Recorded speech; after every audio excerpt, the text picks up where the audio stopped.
저 끝에 있다고 말할 수 있겠죠. 그래서 이런 감독이나 장로들을 세울 때 성령께서 세우셨고 하나님께서 세우셨다라고 하는 그런 표현들이 성경에 나온다.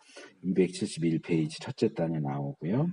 그 다음에 세 번째로 그리스도의 권위는 개별적인 신자들에게 분배되어 그들에 의하여 그들을 대표하는 장로들에게 위임되는 것으로 이해되어야 한다. 그래서 그리스도의 권위가 누구에게 주어지느냐? 신자들에게 주어진다. 그런데 신자들은 장로들을 세움으로써 자기들에게 주어진 그리스도의 권위를 그 장로들에게 넘겨준다. 이게 이제 장로 제도가 보는 입장이에요. 그러니까 감독 제도에서는 그리스도의 권위가 신자들을 통해서 감독으로 가는 게 아니고 그냥 바로 감독으로 주어지는 거고, 회중 제도에서는 그리스도의 권위가 회중에게 연결되는 거고 회중에게 주어진 권위가 장로나 감독으로 연결되지 않는 거야. 근데 장로 제도는 회중들에게 주어진 그리스도의 권위가 장로에게로 넘어간다라고 보는 거죠. 감독은 아니고 장로에게 연결된다. 그래서 이런 연결되는 부분들도 좀 이해를 하는 게 중요합니다. 그리고 이제 정치 체도, 장로교의 정치 그 체계와 제도에 대한 부분에서 일단 교회 안에는 당회가 있죠. 당회. 네. 그러니까 당회는 목사와 교회를 지도하는 목사와 세워진 장로들이 모인 협의체가 당회예요. 그러니까 목사와 장로만이 당회원이 돼요. 그리고 당회장이라는 표현을 많이 쓰는데 당회의 장은 목사예요. 목사가 당회장이 돼요. 그래서 이제 교회에서 우리 당회장 목사님 이렇게 부를 때가 있는데 그 부분에서 우리가 조심할 필요가 있어요. 뭐 특별히 위험하거나 그런 건 아닌데 언어 사용에 있어서 당회장은 당회가 모였을 때만 그 목사님이 당회장인 거예요. 당회가 모이지 않았을 때는 담임 목사님이라고 불러야지 당회장이라고 부르면 안 돼요. 이거는 특별한 어떤 역할을 가리키는 거거든요.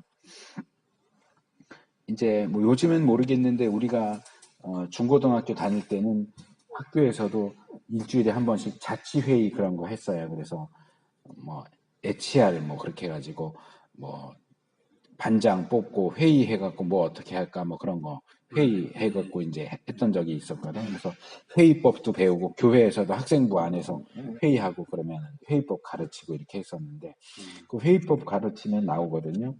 예를 들어 중고등부 이제 내가 다녔던 교회는 중등부 고등부가 합쳐져서 그냥 학생부 그랬어.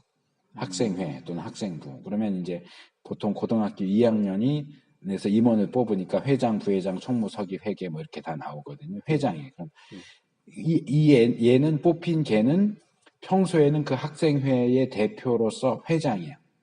근데 한 달에 한 번 정도 회의를 하잖아. 그럼 회의를 할 때는 그때는 회장이라고 부르지 않고 의장 그렇게 부르거든. 회의를 인도하는 장, 회의의 장이다. 그래서 의장 이렇게 부르지만 그건 회의할 때만 부르는 호칭이고 회의가 끝나면 회장이야. 의장이라고 부르면 안 돼. 그 똑같은 명칭이에요.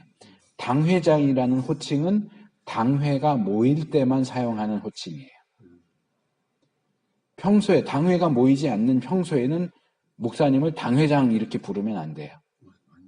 그러니까 주보회 같은 데도 당회장 아무개 목사 이렇게 하는데 그렇게 쓰는 건 틀린 거예요. 담임 목사지. 당회장은 당회가 모일 때만 한시적으로 당회장이라는 호칭을 쓰는 거지 그거를 아무 때나 항상 그냥 당회장 그렇게 하는 건 무식한 거예요.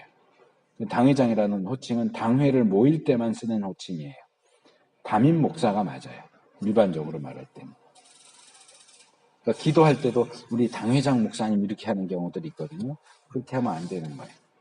당회 안에서만 당회장이지 당회를 나와서는 그냥 담임 목사입니다. 당회가 있고 교회 안에 보면 당회 위에라고 해야 되나 아래라고 해야 되나 당회가 확대된 형태가 재직회가 있죠. 그래서 당회는 목사와 장로만 해서 당회고 그 다음에 안수집사, 집사들, 서리집사 해가지고 직분자들이 다 모여서 회의하는 게 재직회. 그리고 1년에 한 번 세례받은 교인까지 다 합쳐서 모이는 게 공동의회. 이렇게 있죠. 이건 상시적으로 있는 어떤 정치 체계는 아니고 회의죠. 회의의 종류죠. 그래서 재직회는 조직이에요.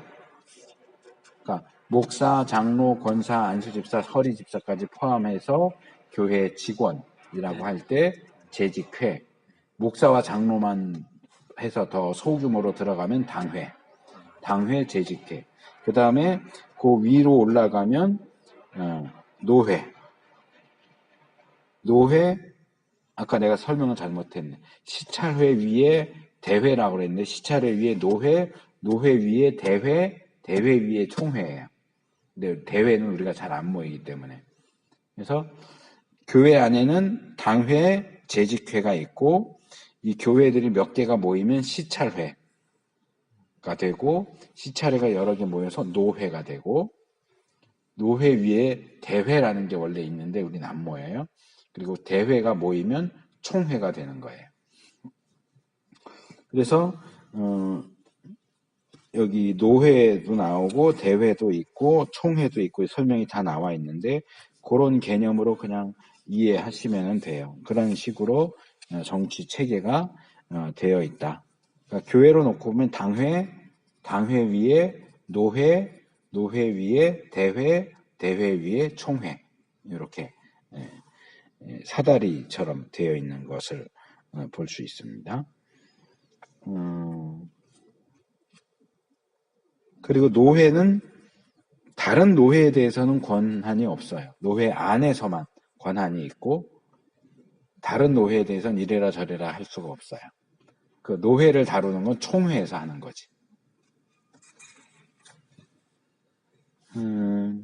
네 번째로 장로 제도는 272페이지 셋째 단 오직 한 가지 수준의 성직자만 존재한다는 점에서 감독제와 다르다. 그러니까 우리 장로교회는 목사가 있어요. 목사 위에 또 다른 목사가 있지 않아요. 감독제도는 신부 위에 또 다른 신부가 있죠. 주교가 있고 주교 위에 또 추기경이 있고 추기경 위에 또 교황이 있고 아예 다 감독은 감독인데 감독의 레벨이 다 달라. 근데 우리 장로교회는 목사면 그냥 목사지 레벨은 없어. 물론 노회장, 총회장은 있지만 이건 한시적으로 역할을 하는 거지 총회장이 됐다고 해서 목사 플러스 알파가 되는 게 아니야. 여전히 목사예요. 그냥 똑같은 목사인데 그 총회를 주도할 의장 역할을 맡는다라고 하는 그런 의미가 있는 거지 목사보다 더 대단한 존재가 된다. 노회장이나 총회장이 목사 이상의 존재다. 그런 개념은 없어요. 장로교회에서는 목사는 그냥 다 똑같은 목사야. 그리고 장로 제도는 목사와 평신도의 신중한 조화가 존재한다. 아까도 말한 것처럼 그리스도의 권위가 신자들에게 전달되어서 신자들이 장로를 선택하고 장로들에게 자기들의 권위를 넘겨주고 그렇다고 해서 그럼 장로는 신자들을 무시해야 되느냐? 아니죠. 신자들의 의견들을 최대한 반영하고 들어주고 반영하려고 노력해야 되고 또 목사도 마찬가지고 목사와 장로는 맨날 서로 싸워야 되느냐? 목사와 장로는 싸우는 대상이 아니고 협력해야 되는 대상이죠. 서로 맡은 일들을 보완해주기 위해서 있는 건데 지금은 거의 대립 구조로 돼 있어서 만나면 싸우는데 그러면 안 돼요. 목사 장로는 협력해야지 협력하라고 세워둔 거지 싸우라고 세운 게 아니라는 거예요. 그 다음에 장로교에서 주장하는 장로 정치의 근거. 첫째, 273페이지 둘째 단, 기독교 교회가 적어도 처음에는 회당 안에서 역할을 수행했다는 견해와 더불어 시작된다. 이 교회의 사람들이 그곳에 복음을 전하였고 분명히 비슷한 방식으로 그들의 모임을 조직하였다. 그러니까 장로 제도는 교회로 그리고 유대교 회당으로 구약에까지 거슬러 올라가는 굉장히 오래된 정치 제도다.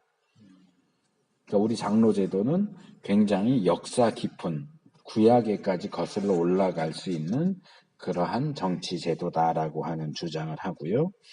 둘째로는 셋째 단 장로 정치 제도는 몇 가지 본질적인 신약 성경의 정치 원리들을 보존하고 있다. 그러면서 네 가지를 얘기해. 첫째, 그리스도의 지배. 그래서 장로가 감독처럼 교회 안에서 최고의 권력을 가지고 있지는 않다는 거죠. 그리스도의 교회의 머리가 그리스도라는 사실을 장로교는 굉장히 강조를 합니다. 그래서 예를 들어서 아까 살펴본 감독 제도를 주장하는 감리교회는 그렇게 할 수가 없어요. 개신교회이기 때문에 할 수 없지만 로마 가톨릭 교회는 교회의 머리가 누굽니까? 그러면 교황이라고 그래요. 영국 성공회는 교회의 머리가 누굽니까? 그러면 영국 왕이라고 그래요. 그 법적으로 그렇게 돼 있어요. 우리 개신교는 교회의 머리가 누굽니까? 그러면 그리스도입니다. 그래야지. 교회의 머리는 그리스도예요. 교황도 아니고 영국 왕도 아니에요. 그렇지만 감독제를 너무 극단적으로 강조하는 로마 가톨릭 교회는 교회의 머리가 교황이라고 얘기하고 그걸 그대로 따라가는 영국 성공회도 교회의 머리는 영국 왕이라고 얘기해요. 이것 때문에 굉장히 많이 싸웠어요. 영국 교회가. 순교도 많이 했고 청교도들이. 그래서 우리 장로교는 교회의 머리가 누구냐라고 할 때 그리스도라고 한다. 장로님 이렇게 하지 않아요. 목사님 이렇게 하지 않아요. 교회의 머리는 그리스도예요. 둘째로 사람들의 참여의 원리가 보존되고 있다. 대표로 장로를 세운다고 해서 일반 신자들은 교회를 이끌어가는 데서 완전히 배제되고 동떨어져 있느냐? 그렇지 않아요. 장로교 안에서는 투표가 많이 행해지잖아요. 장로를 세울 때도 투표하고 권사를 세울 때도 안수집사를 세울 때도 투표하고 공동회의에서도 투표하고 그렇게 하잖아요. 그런 참여를 얼마든지 시켜주고 있다. 셋째로 장로제도는 단체라는 개념을 가지고 있다. 각 개인은 조직체의 일부로서 간주된다. 그래서 장로 한 개인보다도 장로회, 당회 이런 식으로 그룹을 강조한다는 거죠. 마지막으로 지역교회의 권력은 감독으로부터 그의 권한을 얻는 단순히 한 명의 목사나 장로가 아니라 집단, 즉 장로들, 당회에 있다. 그래서 역시 마찬가지로 이런 집단을 강조한다는 것. 장로 제도에 대한 반대 의견들이 몇 개 있어요. 특별히 회중 제도를 주장하는 사람들이 장로 제도를 반대하면서 성경 안에 장로 제도에 대한 명확한 근거가 나타나지 않는다. 장로라는 호칭은 나오지만 지금 너희 장로교회가 하는 것 같은 그런 정치 제도가 성경에 어디 나와? 그거죠. 장로란 이름만 똑같다고 그게 그거냐? 아까도 내가 유대교회 교동동체 장로하고 우리 기독교 교회 안에 장로하고 차이가 있다고 얘기를 했잖아요. 그런 것처럼 호칭은 그대로 가져오지만 내용상에 있어서 완전히 똑같다라고 볼 수 없다라고 하는 거죠. 둘째로 장로 정치 형태가 각각의 모든 신자들에게 교회 정치에서 적절한 역할을 제공해 주지 않는다는 사실에 반감을 가지고 있다. 아까도 잠깐 얘기했지만 장로들과 선택된 장로들과 그들을 뽑은 신자들 사이에 조화와 협력이 필요하다. 목사와 장로들의 조화와 협력이 필요하다 그러는데 현실적으로는 목사와 장로가 협력하기보다는 싸우잖아요. 장로와 교인들이 협력하기보다는 장로들이 자기 마음대로 하는 경우들이 많아요. 그러다 보니까 이론상으로는 좋은데 실제적으로는 그렇게 못하고 있지 않느냐 하는 반대가 나오는 거죠. 그 다음에 세 번째로 회중제도. 자, 세 번째 이 회중제도는 개별적인 그리스도인의 역할을 강조하고 지역 회중을 권위의 자리로 삼는다. 그래서 이 회중제도는 자유가 아니고 자기 스스로 뭔가를 하는 것, 자율과 민주주의를 가장 중요하게 생각을 합니다. 그래서 자율이 뭐냐? 지역 회중이 독립적이며 자치적이라는 것을 의미한다. 그래서 지역 교회, 회중 교회를 좌지우지할 수 있는 어떤 권력도 존재하지 않는다. 우리 장로교회 안에서는 개별 교회는 노회의 지도를 받아요. 노회는 총회의 지도를 받아야 돼요. 그러니까 법적인 그런 권리가 노회나 총회에게 있는 거예요. 그러니까 예를 들어서 교회에 문제가 생겼다. 목사가 예를 들어서 뭐 횡령을 했다. 그러면 신자들이 노회에다가 탄원을 하면 노회에서 이 문제를 조사하고 재판해서 당신 목사 그만해 이렇게 한다거나 그래요. 그게 법적인 권리가 있는 거예요. 노회 말도 안 들으면 총회로 올려서 총회에서 처리하고요. 근데 그 개교의 목사가 노회가 뭔데 나한테 이래라 저래라 해. 총회가 뭔데 나한테 이래라 저래라 해.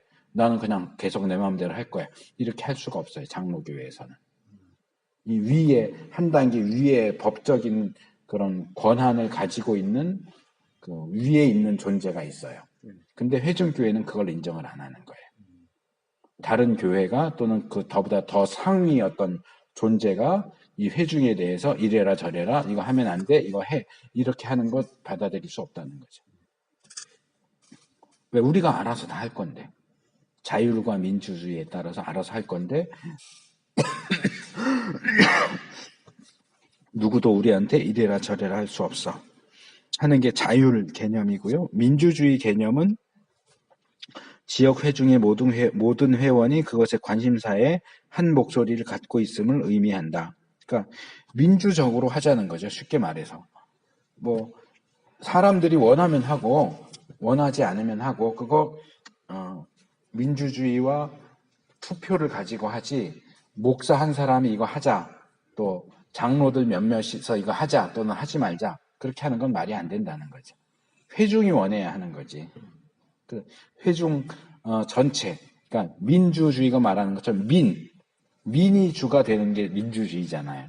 그러니까 회중이 신자가 주가 돼야 된다는 거죠. 예수님이 주가 되는 거 말고 목사가 주가 되고 장로가 주가 되는 게 아니고 신자가 주가 되자. 회중이 주가 돼야 된다 하는 게 이 회중제도예요. 그래서 이 권한이라고 하는 것은 회중에 속한 개별적인 회원이 갖고 있는 거지 어떤 개인이나 집단이 가지고 있어서는 안 된다. 또 교회 상호 간의 관계에 있어서는 연합과 협력의 관계지 누가 누구에게 권위를 행사해서 해라 말아라 할 수 있는 그런 관계는 행해질 수 없다. 이게 이제 침례교단, 그 다음에 회중교단이 있어요. 회중교회가 있어요. 회중교단, 그리고 대부분의 루터파, 루터교. 우리나라에는 이상하게 루터교가 많지가 않아요. 없진 않지만. 이거 좀 열어줄래요? 내가 열 수가 없네. 감사합니다. 그러니까 머리에 그리고 있어야 돼요. 감독제도에는 로마 카톨릭, 영국 성공회, 감리교회, 감리교단. 감독제도고 장로교단은 그냥 장로교. 그 다음에 회중교단에는 침례교, 루터교, 회중교회. 우리나라에는 회중교회가 거의 없어요. 이제 영국이나 미국 쪽 가면 회중교회, 유럽에도 있고요. 그래서 자 자율의 원리, 민주주의의 원리에 대한 내용을 조금 더 다루고 있어요. 이 자율의 원리는 교회 정치에 관한 신약 성서의 기본적인 입장을 반영하는 것으로 믿어진다.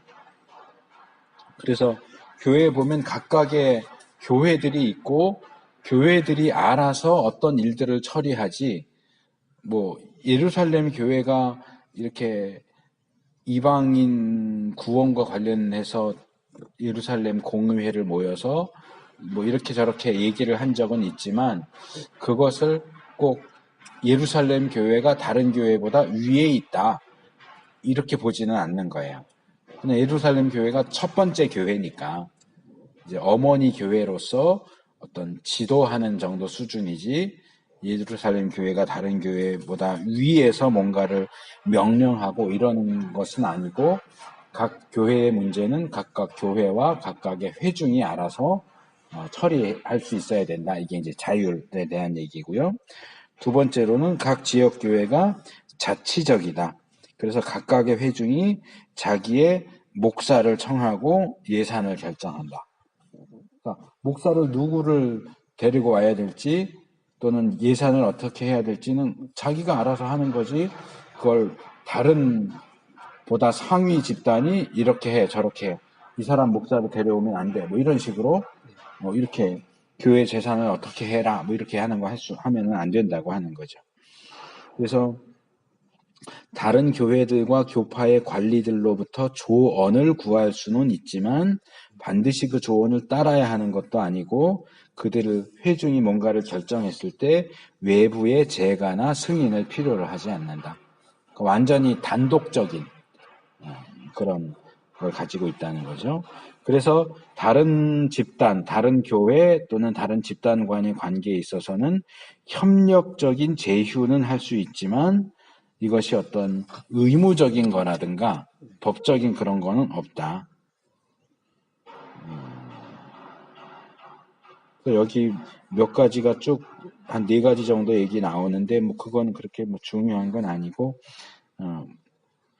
불가시적인 교회가 연합적인 가시적인 연합 운동을 통해서 드러난다든지, 뭐 더 넓은 토대에서 성도 간에 서로 교제가 있어야 된다든지, 교회들이 협력해서 같이 지역을 위한 커다란 일을 할 수 있을 때 더 효과가 있다든지, 뭐 이런 내용들이 여기 나오는데, 그거는 이제 그냥 보면 되고요. 실용적이고 자발적으로 그렇게 협력하면 되고 의무사항은 아니다 하는 거. 그 다음에 4번째로 그런 연합, 협약, 협의회들은 민주적인 토대 위에서 작용해야 된다. 그러니까 어느 한 교회가 다른 교회 위에 올라가거나 한 교회가 다른 교회 아래로 종속되거나 그래서는 안 된다. 그 다음에 5째로 밑에서 둘째 단락, 지역 회중의 자율이 제한되는 한 가지 문제가 있다. 회중이 교회들의 더 큰 친교로부터 재정적인 보조를 받아들일 때 연합회나 총회는 지역 조직체의 활동들을 충분히 알기를 원할 것이며 심지어 후자가 따라야 하는 어떤 지침과 제약을 계속해서 제기할 수 있다. 그러니까 이제 실제적인 얘기죠. 예를 들면 우리 교회가 어느 다른 집단으로부터 경제적인 지원을 받아서 운영된다. 그러면 경제적인 지원을 주는 쪽에서 이건 이렇게 하면 좋겠다, 이 재정을 이렇게 썼으면 좋겠다, 이렇게 써라. 그럴 때는 따라줘야 된다는 거지. 돈은 받으면서 이 돈 쓰는 건 내 맘대로 쓸 거야, 이렇게 하면 안 된다는 거죠. 아무리 민주주의 자유를 얘기해도 이런 경우에 이제 제한은 두고 있다는 거고요. 그 다음에 근거라고 할 수 있는 부분이 이제 마지막 단락부터 나와요. 민주주의 개념은 지역 회중 안에 있는 권한이 개별적인 회원들에게 있다는 것을 의미한다. 만인 제사장직이 여기에서 중시된다. 그래서 감독이나 장로들에게 결정권을 준다면 이런 모든 사람이 결정권을 가지고 있다고 하는 것을 무너뜨린다라고 보는 거죠. 이 부분들은 쭉 그 민주주의에 대한 설명이네요. 민주주의에 대한 설명. 그 다음에 페이지 넘어와서 276페이지 둘째 단, 교회 정치의 회중적인 형태 내의 제조적인 민주주의의 어떤 요소들이 존재한다. 회중 제도가 장로 제도를 반대하기는 하지만 그렇다고 해서 뭔가 누구를 대표로 뽑거나 하는 일들을 전혀 하지 않느냐 하면 그렇지는 않다는 거예요. 그러니까 예를 들어서 뭐 이런 거죠. 우리가 예배를 드려야 되는데 예배를 준비하기 위해서 뭐 예배위원회 같은 거를 만들어야 되겠다. 그럴 때는 그 일을 담당하는 사람들을 뽑기도 해요. 뭐 선교를 위해서 선교위원회를 만들자. 그 일을 담당하는 사람들을 뽑기도 해요. 하지만 그 사람들에게 장로들과 같은 권한을 주지는 않아요. 그냥 그 일을 담당하라고 담당자를 세워주는 선이지. 그렇지만 그럼에도 일단 누군가를 선택하고 뽑는다라고 하는 개념이 회중제도 안에 전혀 없는 것은 아니다 하는 거죠. 그 다음에 한 단 더 내려와서 회중제도에도 한 가지 수준의 성직자만 존재한다. 감독, 장로, 목상은 모두 같은 사람들이고 목회의 다른 기능이나 측면을 나타낸다. 또 회중 제도에도 목사가 있네요. 목사가 있는데 이 목사는 어떤 뭐라 그럴까? 지도하는 역할을 담당하는, 아까 뭐 예배위원회, 선교위원회처럼 그 일을 담당한, 성도들을 가르치고 인도하는 역할을 하는 사람이지, 감독제도의 감독이나 장로제도의 장로처럼 막대한 권력을 가진 존재로 보지는 않아요.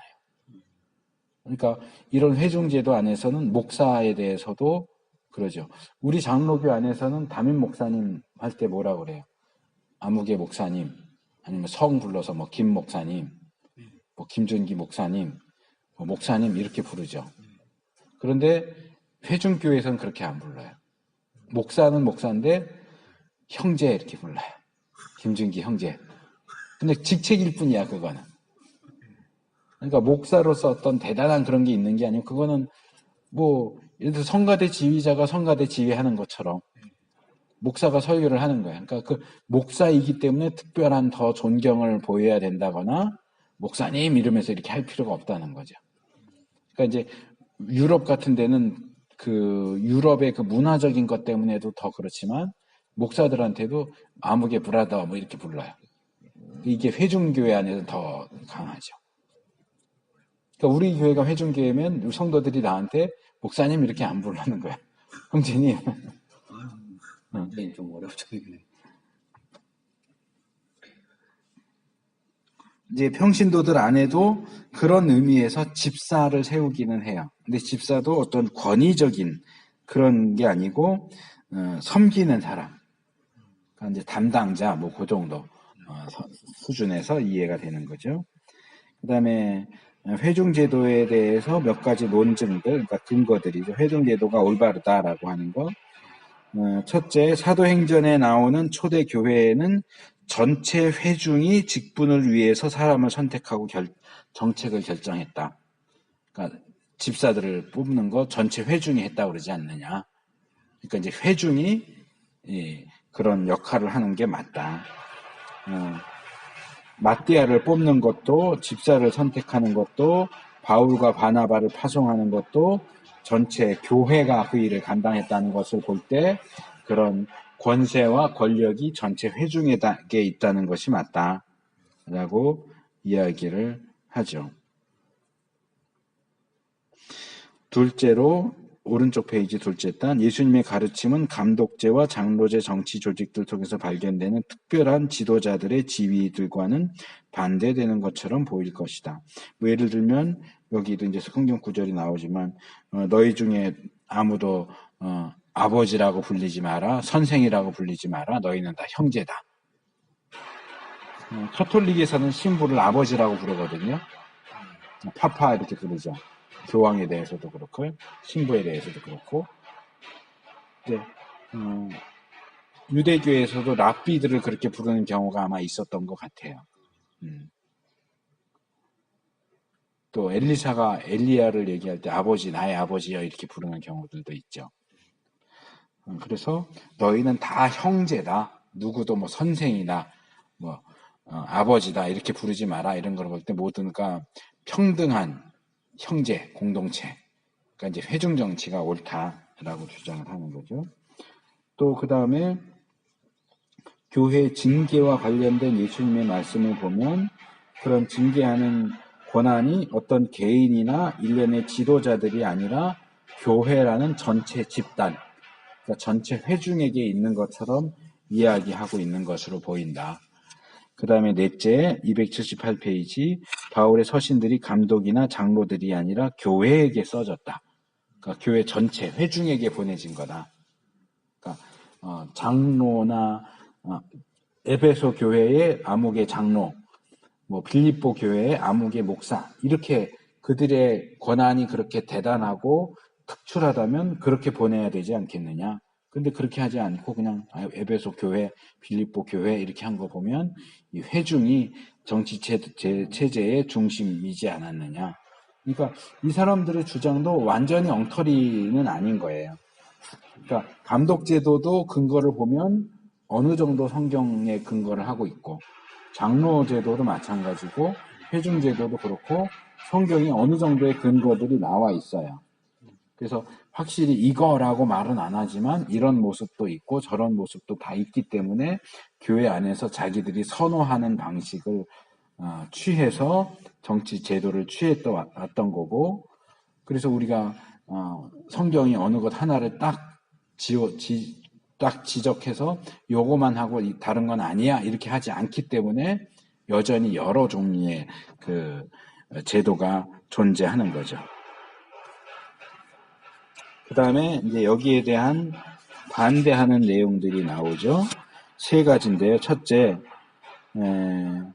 회중적인 조직에 대한 첫 번째 반대는 이것이 사도적인 또는 감독적인 권위에 대한 성경의 증언을 무시한다는 것이다.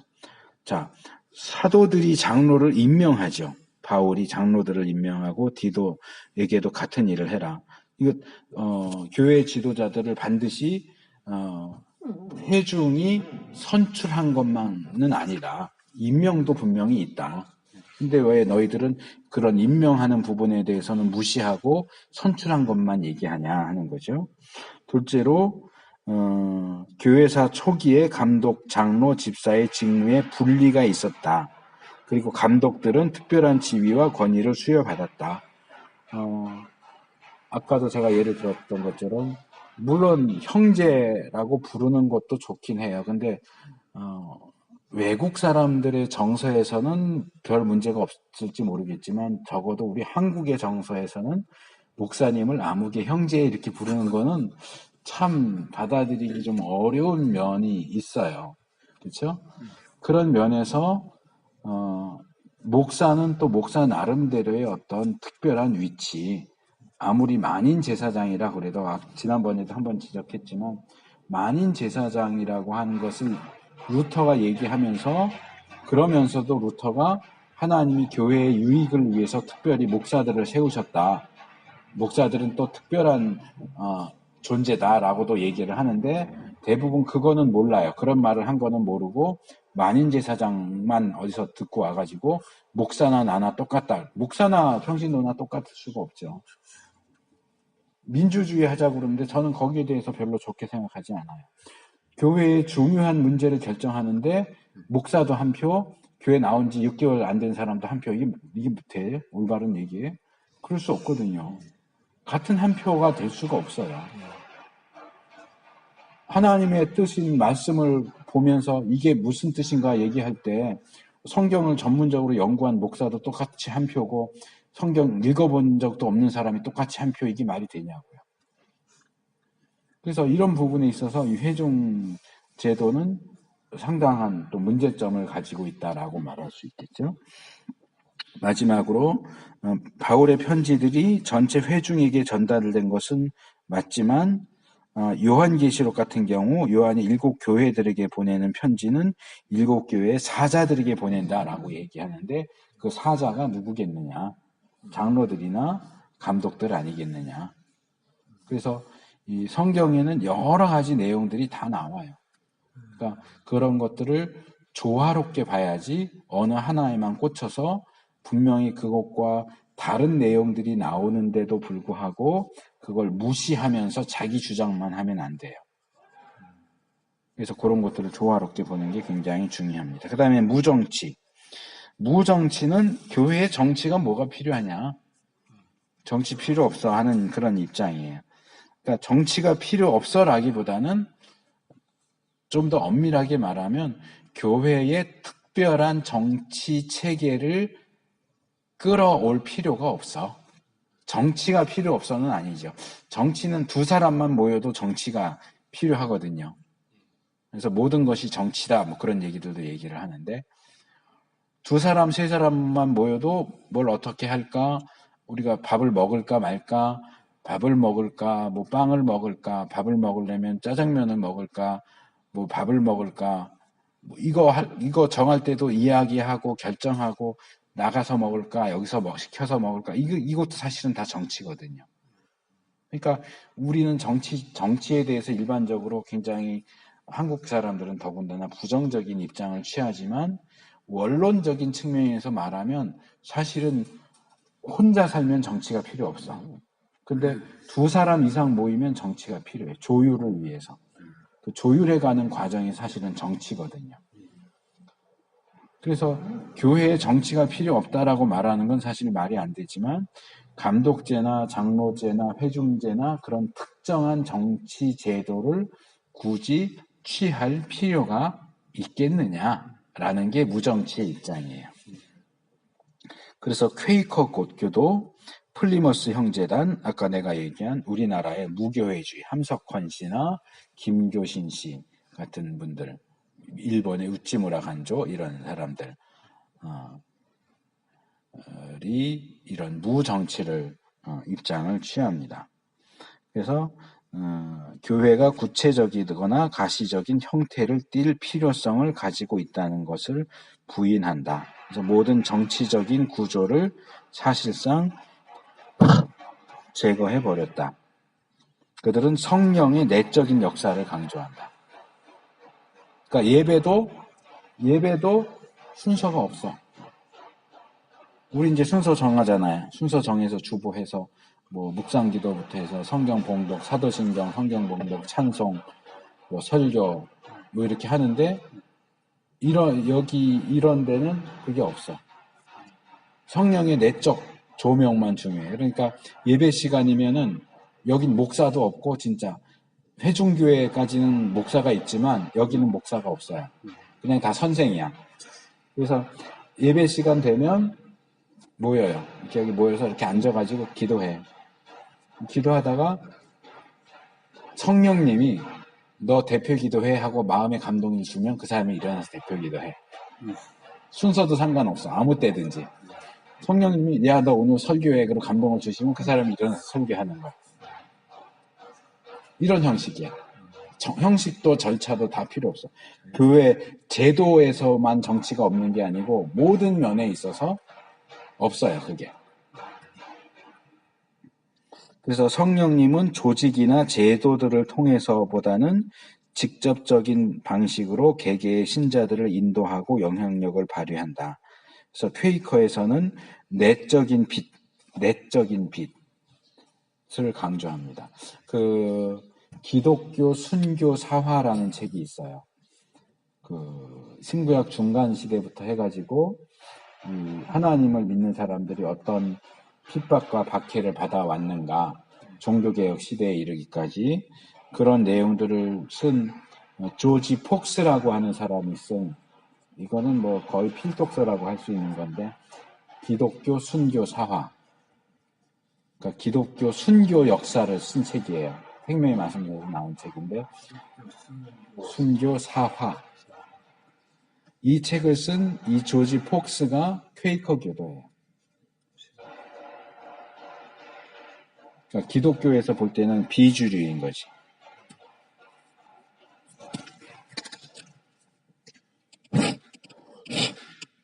날라가질 않네.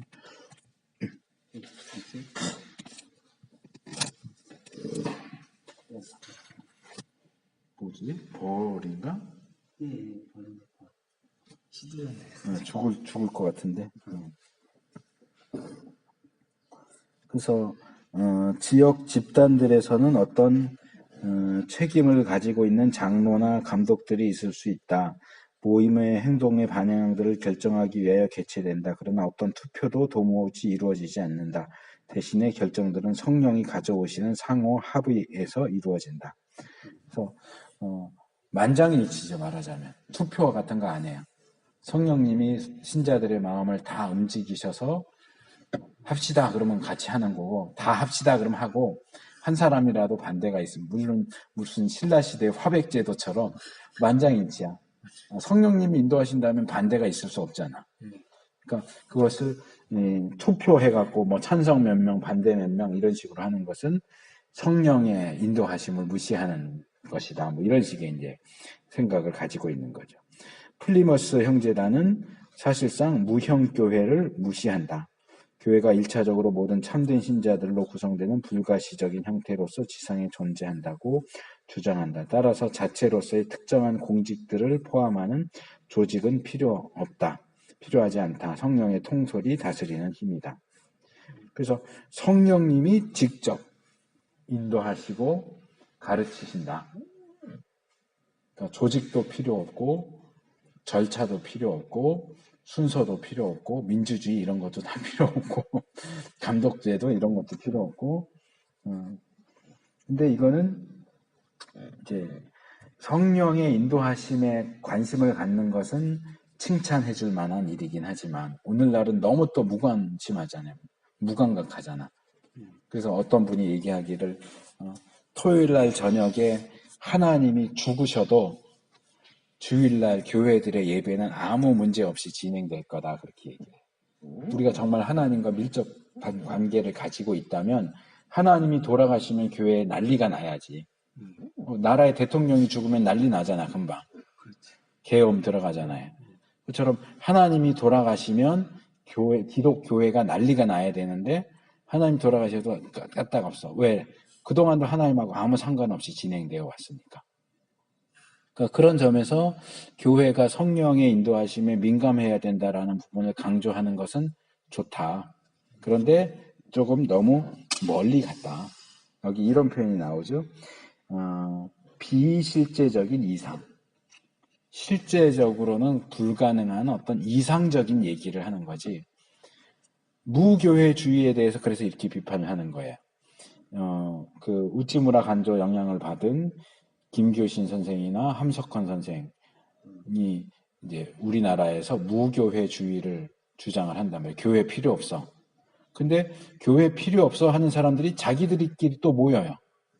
무교회주의가 무교회라는 교회를 또 만들어서 모인다고.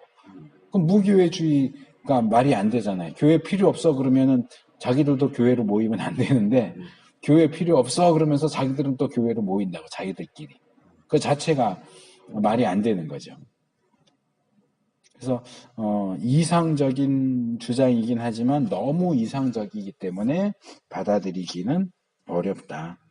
그래서 그러면 오늘날 우리가 어떻게 해야 되느냐? 마지막으로 그래서 성경적인 교회의 정치 체계를 발전시키려는 그런 시도가 두 가지 점에서 난점에 부딪힌다 그러죠. 첫 번째는 교훈적인 자료의 부족.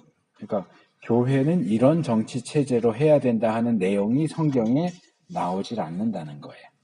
감독에 대한 얘기도 나오고 장로에 대한 내용도 나오고 회중에 대한 내용도 나오는데 얼핏 언급만 되고 있지 이렇게 하는 게 옳아 이런 명령이 나오지 않는다는 거예요. 감독 제도가 옳아, 장로 제도가 옳아, 회중 제도가 옳아 이런 교훈적인 딱 결정된 내용이 나오진 않고 그냥 장로가 이렇게 했는데 감독이 있는데 이렇게 해야 되고 회중이 이렇게 했고 그냥 있었던 일을 얘기하기 때문에 거기에 근거해서 우리가 뭔가 하나를 딱 결론적으로 결정짓기가 어렵다는 겁니다. 두 번째 문제는 어떤 단일한 양식도 없다.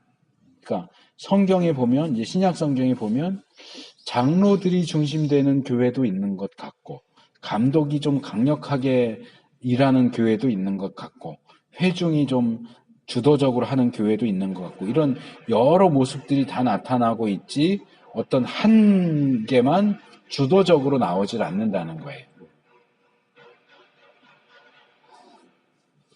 그래서 결론적으로 말하면 셋째 단에 신약 성경의 증거가 결정적이지 않다고 말하는 것이 안전할 것이다.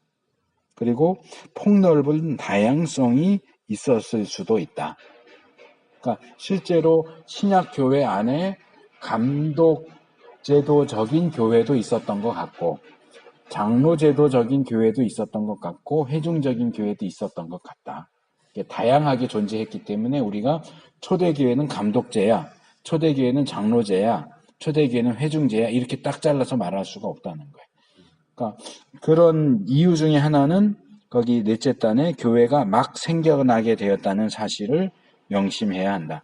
교회가 생겨난 지 얼마 되지 않았기 때문에 그런 다양한 모습들, 지역별로 또는 구성원에 따라서 그 각각의 형편에 맞춰서 좀 이렇게 막 주도적인 사람이 있는 교회는 좀 감독제도적인 그런 성향을 띠고, 또 소수의 그 엘리트들이 있는 교회는 장로제도적인 그런 특성을 띠고, 또 다수가 다 적극적으로 이렇게 하는 교회는 회중교회적인 그런 성격을 띠고 진행되지 않았겠느냐. 그러니까 아직 시작된 지 얼마 안 됐기 때문에 그런 다양성이 존재했던 것 같다. 그래서 이 부분에 있어서는 그냥 우리가 지금 입장에서 볼 때 여기 이 표현이 나오는데요. 281페이지 그 둘째 단의 셋째 줄, 첫 둘째 단 둘째 줄 끝에 보면 이것은 그렇게 되어야 하는 형식이 아니라 단순히 그랬던 형식일 뿐이다. 그러니까 요즘 우리가 초대교회로 돌아가자 이렇게 말하는 사람들도 많고, 그런데 초대교회의 모습이 그 이후에 존재하는 모든 교회는 이래야 해 하는 샘플이냐, 아니면 단순히 초대교회 때는 그랬어 하는 내용이냐 라고 할 때 저는 그랬어 쪽에 무게가 더 있다고 봐요. 자, 초대교회가 이랬으니까 너희도 꼭 이렇게 해야 돼? 이건 아니라고 봐. 왜냐하면 초대교회 안에도 너무나 많은 다양성이 존재해. 그 중에 어느 걸 따라가야 되는데. 이런 교회도 있었고 저런 교회도 있었고 감독제적인 교회도 있었고 장로제적인 교회도 있었고 회중제적인 교회도 있었어. 그랬다. 이것도 있고 이것도 있고 이것도 있었어 하는 거지. 이거 해야 돼. 그럼 다른 거는. 그래서 이 부분에 있어서 우리가 초대교회를 역사를 초월한 모범 내지는 기준으로 삼는 건 문제가 있다. 초대교회도 역사 안에서 존재했던 교회지 역사를 초월해서 존재한 교회가 아니에요. 초대교회가 100% 완전한 교회가 아니라고요. 우리는 초대교회로 돌아갈 수도 없고 돌아가자고 할 필요도 없어요. 성경이 말하는 교회의 모습을 가지려고 해야지. 초대교회도 100% 완벽한 교회가 아니었단 말이에요. 아나니아와 삽비라 사건을 봐도 그렇고, 이방인 구원에 대해서 많은 논란이 있었던 것도 그렇고, 율법주의나 예수 믿는 것만으로는 구원받을 수 없다라는 가르침도 있었고, 그래서 초대교회를 완벽한 교회로 보면서 초대교회로 돌아갑시다. 이거는 잘못된 주장이에요. 돌아갈 수도 없고 돌아가서도 안 되고, 이미 벌써 2000년이 지났는데 왜 돌아가려고 그래? 우리가 지금 오면서 2조 시대로 돌아갑시다. 이 말이 돼요? 어떻게 돌아가요? 돌아갈 수도 없고 돌아갈 필요도 없어요.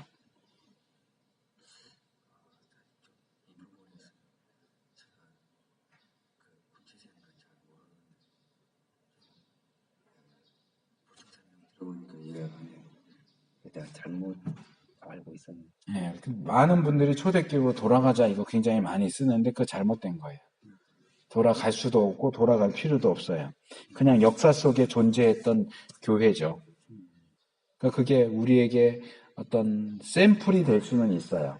그때는 이랬으니까 우리 지금도 이렇게 하면 좋겠다. 그땐 저랬으니까 우리는 이건 하지 말자.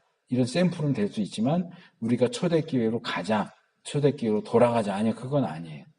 그 부분은 제가 사도행전을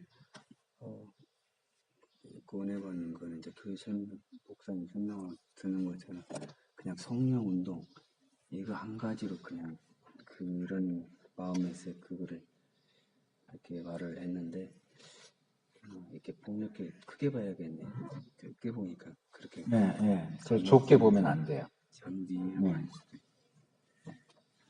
그래서 우리가 교회 정치 체계를 세우려고 할 때 두 가지 질문을 해야 된다 이렇게 얘기합니다. 첫째, 셋째 단입니다. 신약 성경의 기간 동안에 교회 정치는 어떤 방향으로 움직이고 있었는가? 최종적인 결과를 나타내주는 어떤 것이 있는가? 초대교회 안에 그런 여러 모습이 있었는데 시간이 흘러가면서 역사적인 측면에서 볼 때 어느 게 먼저고 어느 게 뒤에 나왔느냐 이걸 좀 볼 필요가 있다는 거죠. 그래서 최종적으로 어느 방향으로 교회의 정치 체계가 흘러갔느냐를 보는 것이 도움이 될 수 있는데 그게 볼 수 있는지도 사실상 문제죠. 그런데 불행하게도 그 셋째 단 중간쯤에 보면 여기에서 불행하게도 우리는 더 이상 나갈 수가 없다. 교회가 처음에는 유대교 회당의 형식을 취했다. 일단의 장로들이 다스렸다. 유학이 있을 때 바울이 때때로 지도적인, 그러니까 감독적인 그런 접근법을 취하기도 했다라는 건 알 수 있지만 그거 이상은 우리가 알 수 없다. 어느 방향으로 갔는지를 알 수가 없다는 거예요. 이게 감독제 쪽으로 흘러갔는지 회중제 쪽으로 흘러갔는지 나오질 않아요. 그러니까 이게 알 수 있으면 도움이 됐겠지만 알 수가 없으니까 도움이 안 되는 거죠. 두 번째 질문. 교회 정치의 동기가 뭐냐? 우리가 이러저러한 정치 체제를 옳다고 취하려고 하는 동기. 왜 그런 감독제를 지지하냐? 왜 회중제를, 왜 장로제를 지지하느냐? 동기가 뭐냐? 우리가 뭘 장려하고 뭘 보전하려고 하는 거냐? 이 부분에서도 우리는 성경에 의지해야 되는데 성경에서 우리가 볼 수 있는 것 중에 하나가 질서예요. 질서의 가치. 교회에 질서가 있어야 돼요. 그래서 어느 제도를 취하든지 교회의 질서를 잡는 데 유익한 체제가 좋은 체제다.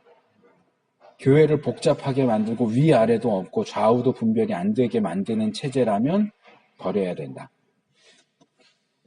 그래서 찝어서 감독제다, 회동제다 이걸 얘기할 수는 없지만 다른 측면에서 교회의 질서를 세우는 정치 체제가 좋은 체제다.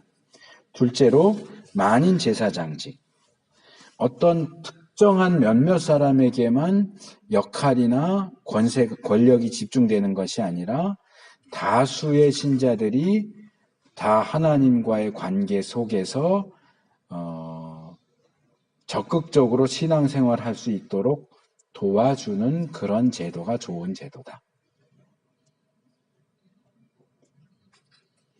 그래서 중간에 예를 들어서 카톨릭에서 하는 것처럼 회개하는데 중간에 신부가 있어서 고백 성사를 들어줘야만 회개가 할 수 있다. 이런 건 필요 없다는 거예요. 하나님과 우리 사이에 중간에 누군가가 필요하다. 이거는 잘못된 거다.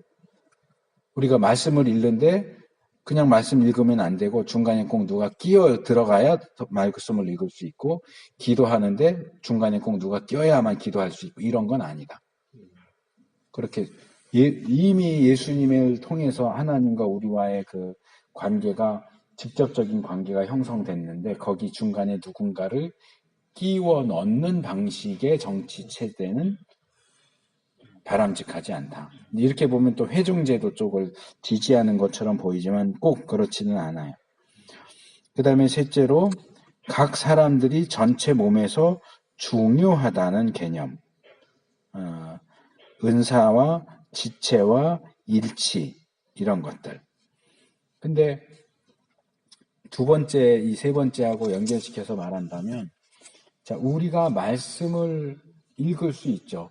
이제 종교개혁 시대를 놓고 얘기하자면 말씀의 사적 해석권이라고 말하는 거예요. 그 당시 로마 교회는 그게 없었어요. 그래서 일반 신자들이 성경을 읽는 것을 금지시켰어요. 금지 도서 목록에 성경이 들어가 있어. 성경이 라틴어로만 돼 있어서 읽으라 그래도 못 읽었겠지만 일반 사람들은 인텔리드만 읽었기 때문에. 그래서 그들이 사용하는 언어로 번역하는 걸 금지시켰고 읽는 것도 금지시켰어요. 왜냐하면 그게 거룩한 하나님의 말씀인데 배우지 못한 무식한 일반 백성들이 성경을 읽으면서 이게 무슨 뜻이지?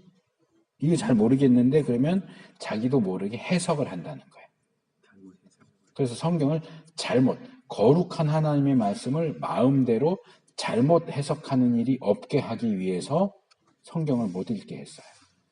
근데 이제 종교개혁 시대로 넘어오면서 각국의 언어로 성경을 번역하는 일들이 이루어졌고, 종교개혁자들이 주장했던 것 중에 하나가 성경의 사적 해석 권리.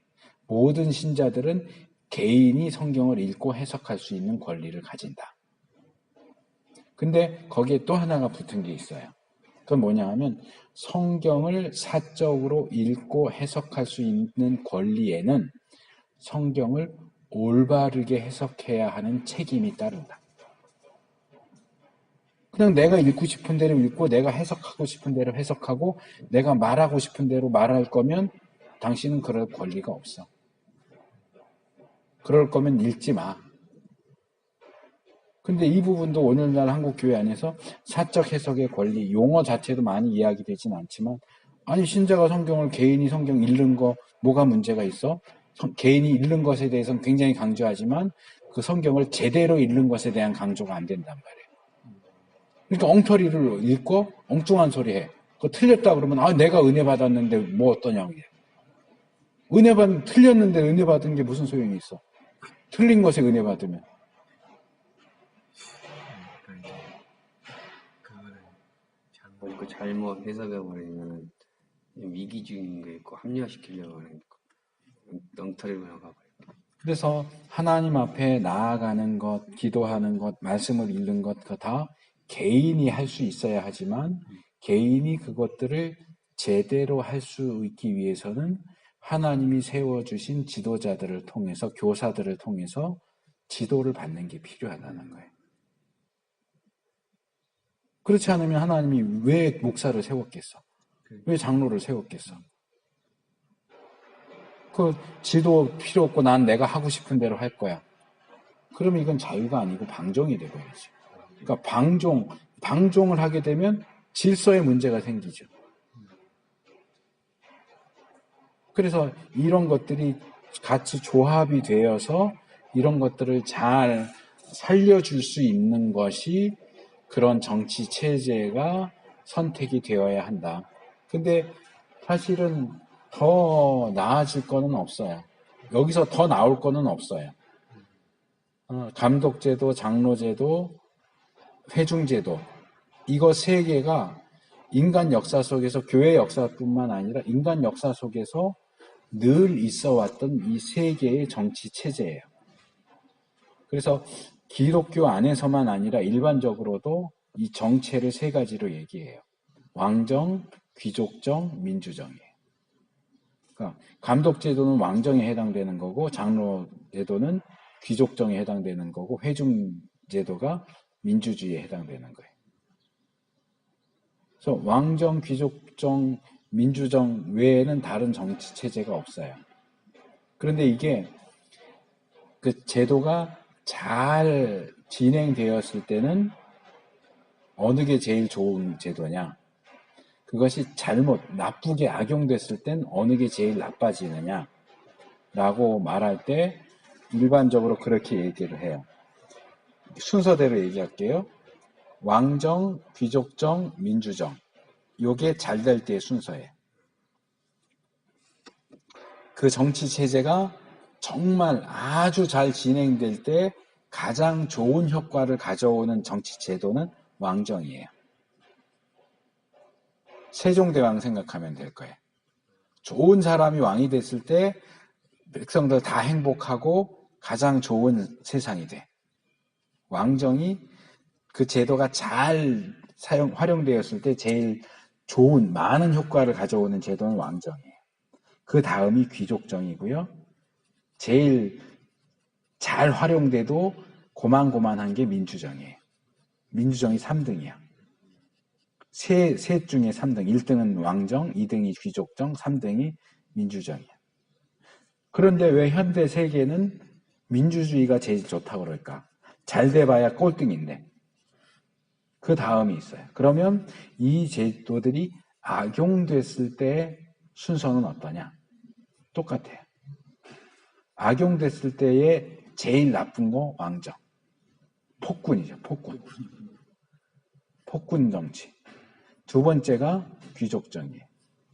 과두정치라고 말하는 거죠. 그리고 세 번째가 민주정이에요. 꼴찌예요. 여기서 꼴찌는 뭐냐 하면 나빠져도 그 중엔 제일 괜찮다는 거예요. 그러니까 위에서 순서로 보면 왕, 귀족정, 민주정, 과두정, 폭군정치 이렇게 돼. 그러니까 왕정은 잘하면 제일 잘 되는 거지만 나빠지면 제일 나빠져.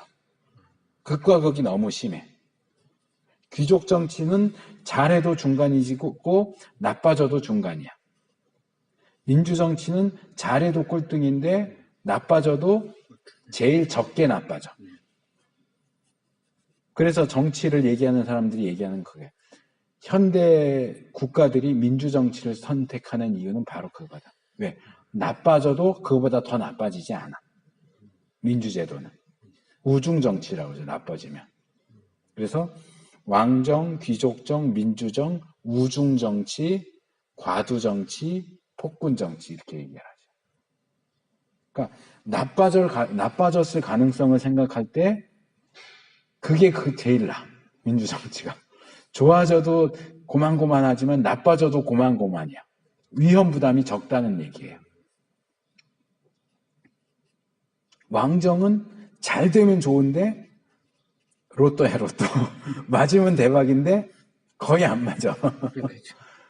그리고 안 맞으면 완전히 박살 나는 거야. 그래서 그런 점으로 놓고 볼 때 교회도 마찬가지죠.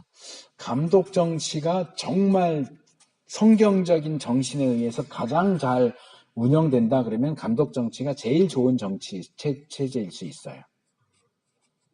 그런데 잘못되면 제일 나쁜 제도가 돼요. 장로 정치는 잘해도 중간, 못해도 중간. 회중 정치는 잘해도 꼴찌, 못하면 그나마 문제가 훨씬 덜한 정치이긴 한데, 그래서 이런 부분들에 있어서 우리나라 같은 경우는 장로교가 많잖아요. 장로교가 한국 교회의 반이 넘을걸요 아마. 근데 미국 가면 안 그래요. 미국 교회는 장로교가 많지 않아요. 침례교가 더 많아요. 근데 침례교가 뭐라고요? 정치 체제가 회중 정치라고. 그러니까 미국 교회는 회중 제도가 더 강한 거예요. 한국 교회는 장로 제도가 더 강하고.